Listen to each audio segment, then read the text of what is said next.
Think being on Broadway is all glitz and glamour? Well, think again.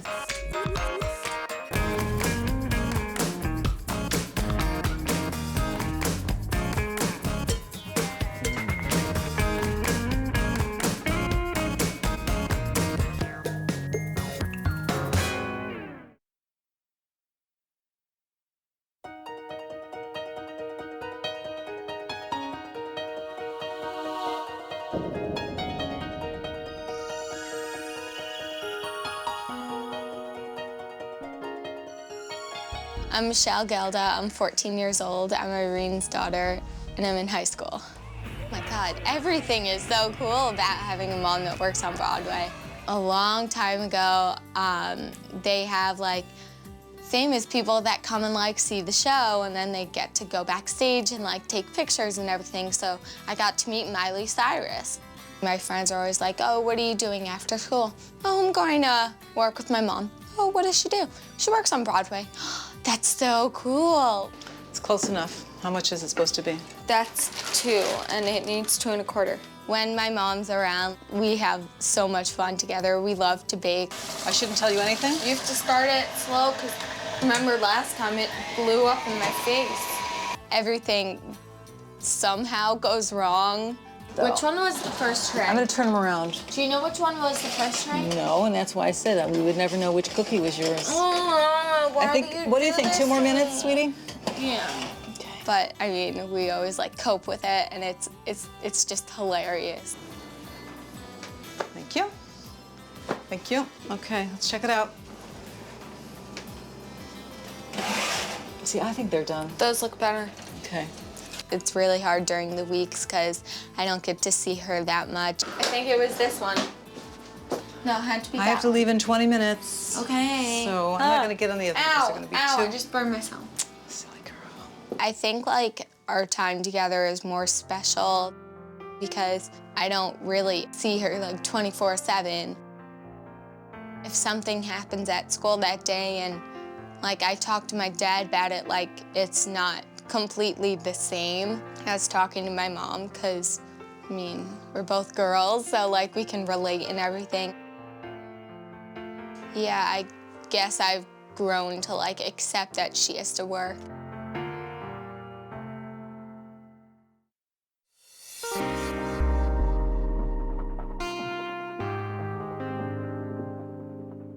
My mom is incredibly helpful. Not that I tell her that often, but it is almost impossible for me to operate my day-to-day existence when she's out of town. My name is Joan, and I'm David's mother. I'm Sadie's May, and to my other 7 grandchildren, I'm Granny Joan. When David and Russell told me that they were going to adopt a baby, I was immediately delighted and knew that they would be the best parents, because they're both great guys, and I knew they would be perfect. And the baby would be very lucky, as they were lucky. She lives 1 floor down, but 1 apartment over, so she can't say, why were you guys walking around all night last night? I heard Sadie moving. She can't hear anything. I was very close to my grandmother growing up, and she was as much a mother sort of presence in my life as my own mom. And for Sadie to have that in a place like New York City, whatever downside there may be, it's certainly outweighed by, you know, all the good stuff that she can bring to Sadie and Sadie's life. So I think it's actually, you know, everyone laughs when they hear about it, but it's a good thing. I mean, she's literally a flight away. David called me and said, I really think you should look at the apartment underneath the apartment we're looking at. 4 weeks before that, I had gotten my knee replaced. So I took a pain pill and I rode up on the bus. I came in here and I saw the view of the river and I said, it's fine, I'll take it. As far as helping them, I think maybe they may be helping me more. All my grandchildren keep me young, yes. They all have varied interests, and I try to keep up with all of them, and I really do. I usually get a call about at 7 o'clock at night about something for the next morning. With my mom in the same building, I can call up my mom and say, are you gonna be around tomorrow morning? It's so easy to have her in the building because Sadie loves going down there. And it doesn't have to be a babysitting situation. It can be for 45 minutes or for 4 hours. It's just very fluid. It allows me a lot of flexibility, which I would not have. Well, I have to say, one of the proudest moments was when I went to the courthouse when they adopted Sadie. It was an extremely moving experience, and the judge and the people who were in the courtroom, we all cried. And it was very moving. And I think that was one of the proudest moments for me. They were so happy, and we were all so happy for them. We brushed our teeth. We brushed our teeth, right? For Mother's Day, Sadie made this for me, and it's been a while since she's seen it. And when she came in today, she says, "Oh, May, my necklace I gave you." So I thought that was very sweet.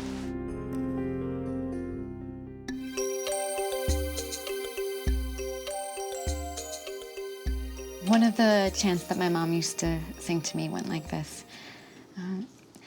Sarva Shakti Mate Paramatmane Shri Ramaye Namah Sarva Shakti. My mom was born in India. She basically came over right after she married my dad. They live in Chicago now. She's an artist as well. She sings and she's got the most gorgeous voice. And she's very spiritual, has the kindest heart I've ever seen. It's a chant that you start with, and it's basically saying salutations to the greater power that is out there.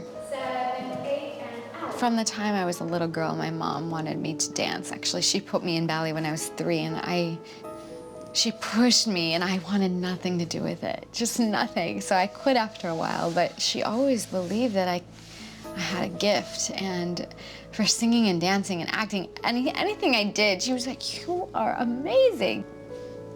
When I got Mamma Mia, she actually didn't really know what Broadway was.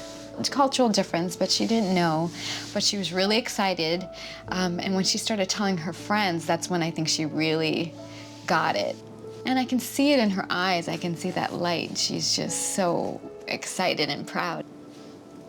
Every bit of affection my mom has shown me, as ridiculous as I thought it was at the time, now I get it. Yeah, I really get it. She just knew that I was something special. She just really believed it and made me believe it. And so coming out here and auditioning and facing all that rejection, that's what held me up.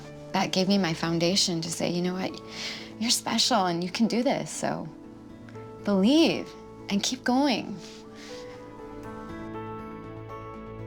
Since becoming a mother, I have so much respect for my mom, and I feel so bad for the times that I was mean, especially as a teenager.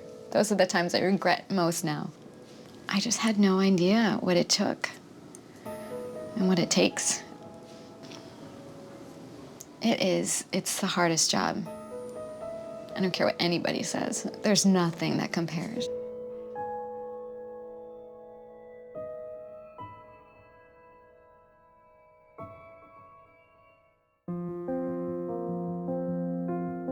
What I've learned most from my mom is that it takes all kinds. My mom has taught me to enjoy all different types of people. My mom is a funny, outgoing, there's so much, loving, crazy woman.